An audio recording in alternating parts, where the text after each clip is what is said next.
মাত্র তারা 10-12 জনে গেরাও দিয়া কেউ ইট দিয়া মারছে, কেউ ইট দিয়া মারছে, ঘুষিয়ে দিয়ে জামাল নাকি তা এত বড় ইট দিয়া তাই মাথাত মারছে। এই যে মারছে মানে কেরে মারছে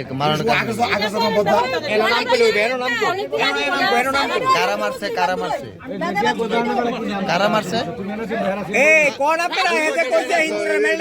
ঝামেলা হয়েছিল, তো এটা এখন পরিস্থিতি সম্পূর্ণ নিয়ন্ত্রণে আছে।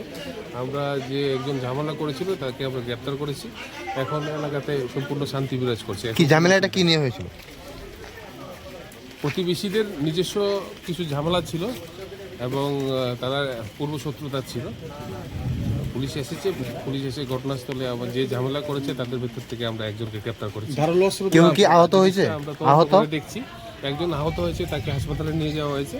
সম্পূর্ণ জিনিসটা আমরা দেখছি, আর যারা যারা করছে তাদের সবার বিরুদ্ধে আমরা ব্যবস্থা নিচ্ছি।